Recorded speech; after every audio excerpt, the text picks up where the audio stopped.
গত রাতে বদলে গেছে মধ্যপ্রাচ্যের দৃশ্যপট। দুবাই আন্তর্জাতিক বিমানবন্দরে ইরানের দুটি মিসাইল আঘাত এনেছে। বিমানবন্দরের প্রধান রানওয়েতে এখন বিশাল গর্ত, আর টার্মিনাল 3 এর ফুয়েল ডিপো এখনো দাউ দাউ করে জ্বলছে। যে বিমানবন্দর বছরে 9,19,00,000 যাত্রী সামাল দেয়, যা পৃথিবীর ব্যস্ততম, তা এখন অনির্দিষ্টকালের জন্য বন্ধ। ভেতরে আটকা পড়ে আছেন 60টি দেশের 30,000-এরও বেশি আতঙ্কিত যাত্রী। কিন্তু গল্পটা শুধু একটি বিমানবন্দর বন্ধ হওয়ার নয়, গল্পটা হলো ইরানের লক্ষ্যবস্তু নির্বাচনের। ইরান কোনো সামরিক ঘাঁটি বা তেল ক্ষেত্রে হামলা চালায়নি। তারা বেছে নিয়েছে এমন এক জায়গা যা সারা বিশ্বের বিনিয়োগকারী এবং বহুজাতিক কোম্পানিগুলোকে এক নিমেষে বার্তা দিচ্ছে এই যুদ্ধে আর কেউ নিরাপদ নয়। আজকের ভিডিওতে আমরা বিশ্লেষণ করব 5টি গুরুত্বপূর্ণ বিষয়। প্রথমত, দুবাই এয়ারপোর্ট বন্ধ হওয়া মানে শুধু একটি অঞ্চলের যোগাযোগ বিচ্ছিন্ন হওয়া নয়, এটি সারা বিশ্বের সেই এভিয়েশন নেটওয়ার্ককে ছিন্ন ভিন্ন করে দিয়েছে, যার ওপর প্রতি বছর 470 কোটি যাত্রী নির্ভর করেন। দুবাই হলো বিশ্বের আকাশপথের হার্ট। এটি বন্ধ হওয়া মানে বৈশ্বিক যাতায়াতে এক দীর্ঘমেয়াদী স্থবিরতা।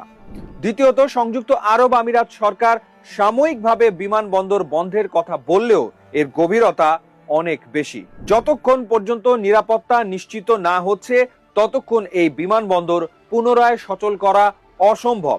কিন্তু মধ্যপ্রাচ্যের বর্তমান পরিস্থিতিতে নিরাপত্তা নিশ্চিত হওয়ার কোনো লক্ষণই দেখা যাচ্ছে না। ফলে এই সাময়িক শব্দটি এখন এক অনিশ্চিত দীর্ঘ সময়ের সংকেত। তৃতীয়ত, প্রশ্ন জাগে, ইরান কেন সামরিক লক্ষ্যবস্তু ছেড়ে একটি বেসামরিক বিমানবন্দরকে বেছে নিল? এর উত্তর হলো কৌশলগত আতঙ্ক।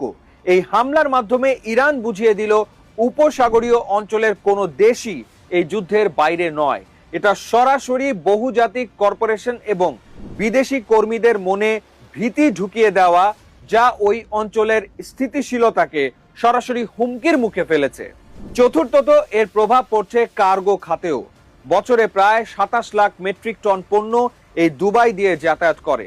জীবন রক্ষাকারী ওষুধ, জরুরি মেডিকেল সরঞ্জাম এবং পচনশীল পণ্য এখন রানওয়েতে আটকা পড়ে নষ্ট হচ্ছে। এর ফলে বিশ্বজুড়ে সাপ্লাই চেইনে এক বিশাল ঘাটতি দেখা দেবে।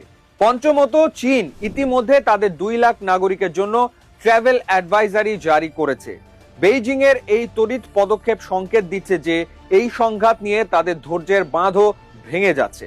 মধ্যপ্রাচ্যের এই দাবানল এখন আর সীমান্তের ভেতরে সীমাবদ্ধ নেই। এটি এখন বিশ্ব অর্থনীতি আর নিরাপত্তার এক বড় পরীক্ষা। এতদিন দুবাই বা সংযুক্ত